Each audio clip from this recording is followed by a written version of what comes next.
I'm Rosemary, and welcome to my channel. Today we're going to be learning one of my favorite fiddle tunes from when I was growing up, Doggy Doggy, otherwise known as Doggy Doggy Bark at the Cat. So today, as usual, I'll be teaching you the A section and the B section slowly. Then we'll play it at a slow speed and a medium speed, and then I'll take it one step further and give you some tips and tricks on how to add some accents and embellishments to really enhance this fiddle tune and make it sound more professional. I'll also be providing a free PDF of the sheet music in a link below, and you'll be able to follow along with the music in this video either below or above the screen. Let's get started. This fiddle tune is in the key of D, which means you have your F sharp and your C sharp. This tune is also a jig, which is in 6/8 time, which makes you feel like you're skipping. Bum ba dum ba dum ba da, which is the same thing that we've already learned in Auntie Mary. So I will link that above if you want to have a little bit more of an idea of what a jig sounds like. It's a skipping motion. Long, short, long on the bow. What's great about this tune is the lyrics are doggy, doggy, bark at the cat, which is the same rhythm that you're playing, which is really nice to sort of feel that rhythm in the lyrics as well.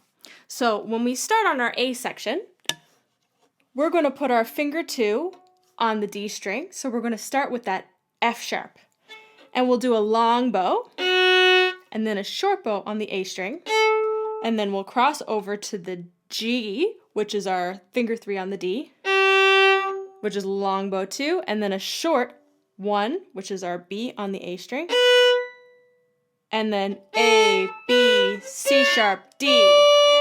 So it's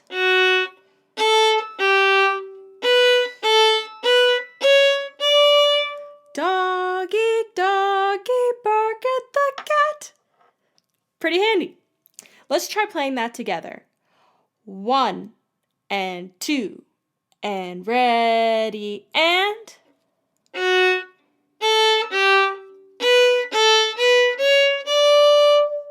And when we do those notes at the beginning, we're actually playing little chords. We're blocking those out. So that's actually a D major chord without the D. You're just playing your F sharp and your open A, so which is a nice way to tune that and make sure it's in tune. Then the next chord you're playing is a G chord, which is your G and then your B, just without the D at the top of that chord. So those are nice ways to sort of hear if you're playing it in tune as well. So once we've got this,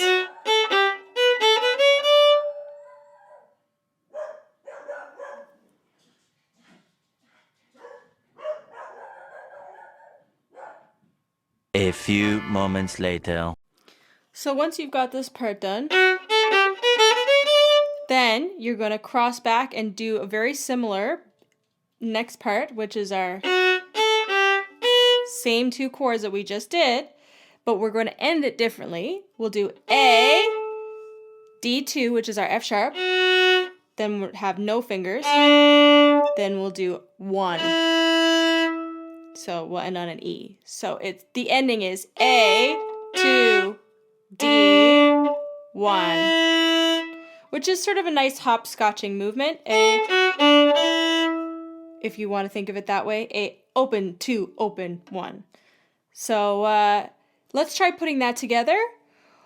1 and 2 and ready and...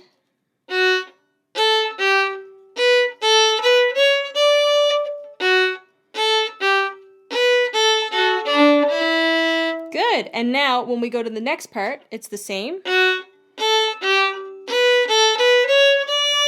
But we're going to keep going up here. So we'll continue on to the E, F sharp, then we'll cross over and put 3 fingers down on the A string to play a high D, cross back to the E string, and we're going to have 1 low 2 here for a G natural, then our F sharp, then E, 3, 2, 3. So it's a little bit tricky.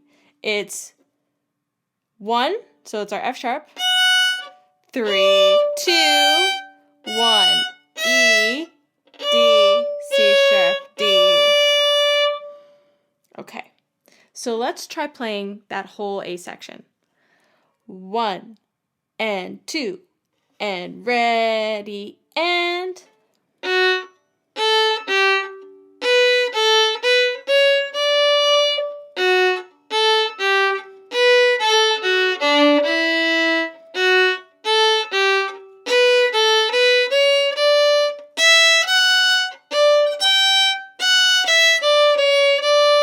Then if you want to repeat that section, you'll play an A and then you'll cross into the A is sort of a passing note into the next part of the song. So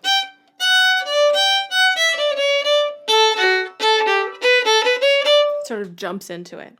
So now let's move on to the B section. The B section is a lot of notes, just so many notes, and it's pretty straight. There's no lilting or long, short, long. It's just 1, 2, 3, 4, 5, 6, 1, 2, 3, 4, 5, 6. Very quick on that bow. So really it's just a matter of learning those notes. We'll start on an up bow. Then we'll put one finger down on the E string, which is our F sharp. 3, 1. So just anchor that 1 there and it'll make it a lot easier. So just leave that down like that so it's ready to go. 3, 1, 3, 1. Then we cross over to the A and we put 3 fingers down again. So it's a lot of hopscotching. 1, 3, 1, 3 on the A, E1. Then we're going to start doing a 2 pattern. So 2, 1, 2, A1, 2. So that's a new pattern for the 2. 2, 1, 2, ear 1, 2. So let's try just doing that much. 1, 2, 3, 4, 5, 6.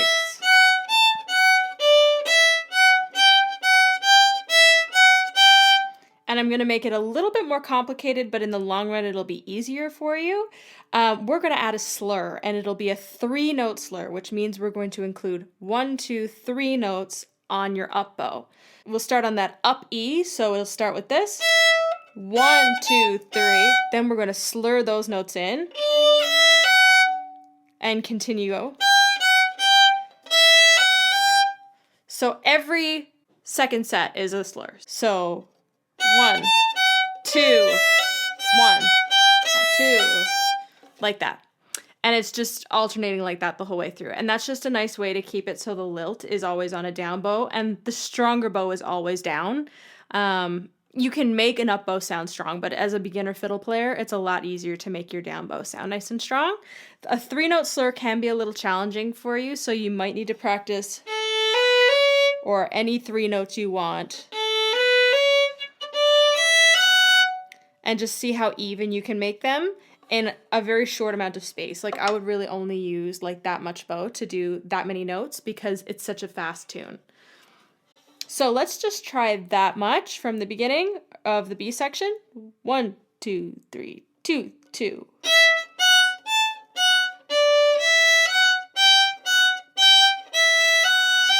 Good. And now the next part is the same as the beginning of the B section. But we're going to end it differently, of course. E. Then we're playing our C sharp, on, which is finger 2 on the A. And then 0, 0. Simple. E2, open, open.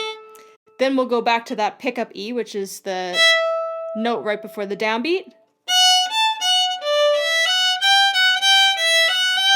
And then the last part is slightly different. So it's similar to the ending of the first section, the A section. So it's 1, 3 on the A, low 2, 1, E, 3, 2, 3. So it is the same way that you end the A section. So let's try playing the whole B section now. 1 and 2 and ready and...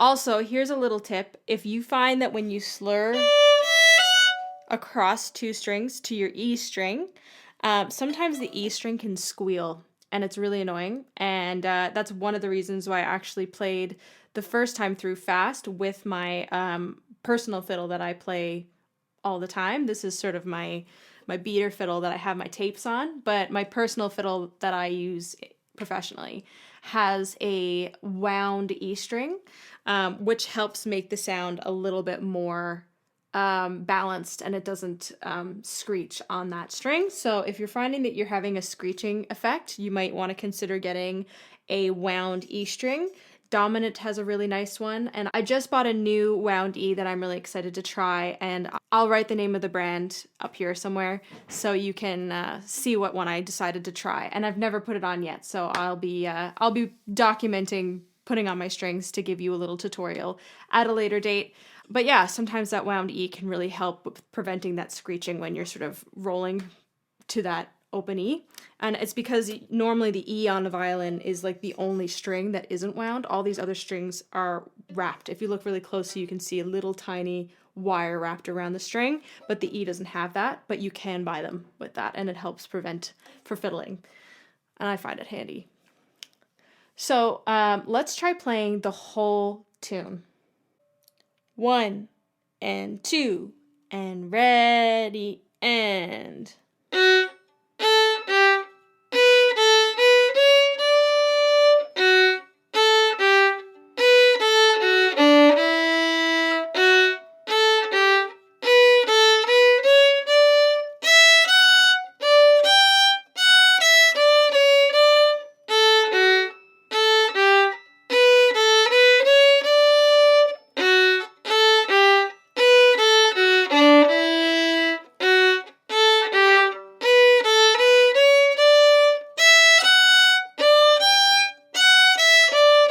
B section.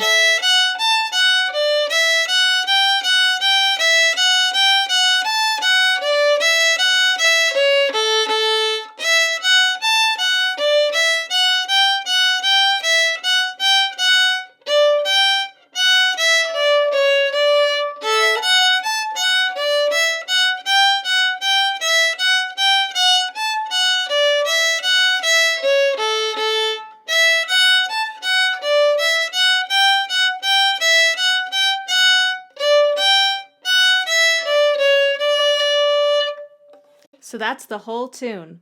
Let's try playing it at a medium speed now. And if you're finding this too fast, you can use the option that's provided in YouTube videos to slow it down a little bit. You can just click the playback speed underneath, and then you can click like 0.75 speed or 0.5 speed. It doesn't change the pitch, so you can still play in the same key, but just slow it down a little bit, which could be handy for that fast B section with all of those notes to learn. So let's try the whole thing at a medium speed. 1 and 2 and ready and...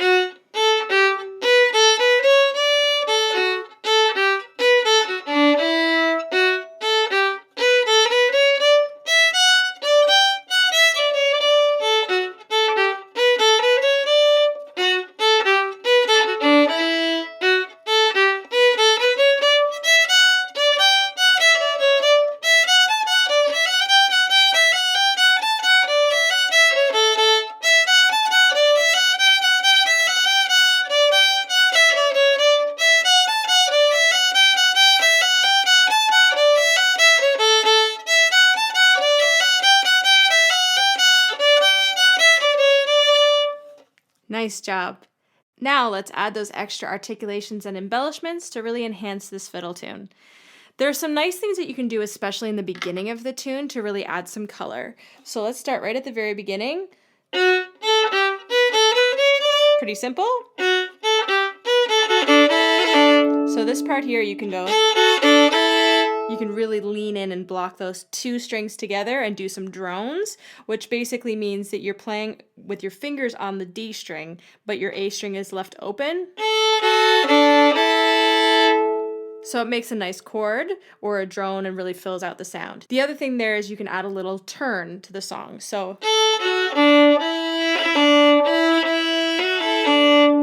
it's 1, 2, 1, 0 on the D string.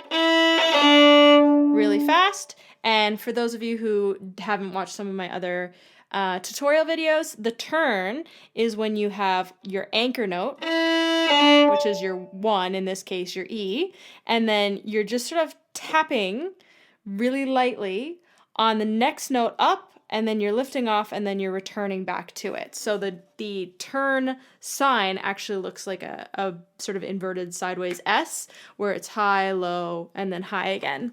So 1, 2, 1, 0. So if we do that fast, and then we can put both of those techniques together if you really feel comfortable, which is where you're droning and you're doing a turn. So, okay, we'll continue.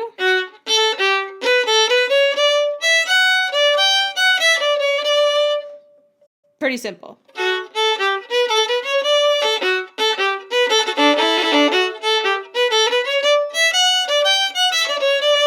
All easy. That's pretty much the only extra thing you're doing there. And then when we go into our 6/8, like just go, go, go in our B section,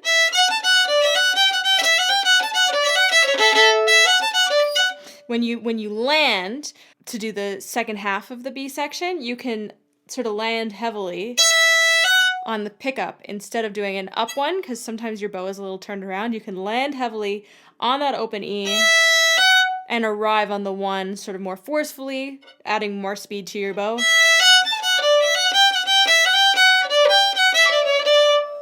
And that's really it. Like when you do those accents, this is where like the accent portion of the accents embellishments really makes a difference. So when you're doing the B section for this tune, it's nice to really put a little emphasis on the downbeat of every 6/8. So 1, 2, 1, 2, and really feel that. So make that like the front of those notes the strongest part. So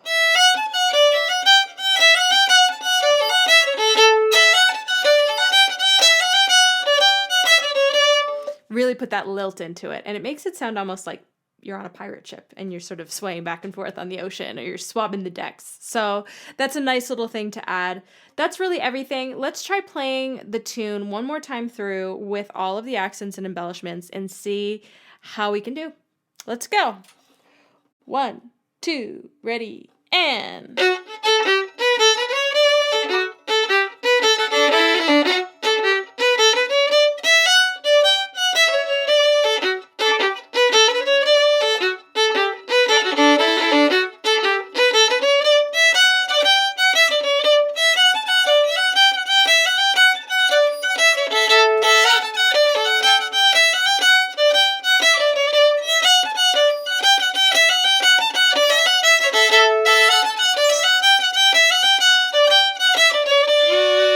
And again, you can end with that chord that we always do at the end of all of our tunes, where you block the 3 and then the 2. This time it would be on the A and the D string to make that chord, which sounds like this. Nice way to end the tune. That's it. That's all she wrote. If you like what you heard today, please like and subscribe. I will be posting weekly tutorials every Monday, and every now and then on Fridays, I'll be posting some other tips and tricks to help guide you on your fiddling journey. So if you have any questions that you'd like to know more about, or anything that you'd like to talk to me about, to talk about more in other videos, please write them in the comments, and I will try my best to address them in my next video. Thank you so much. I hope you have a great day. See ya.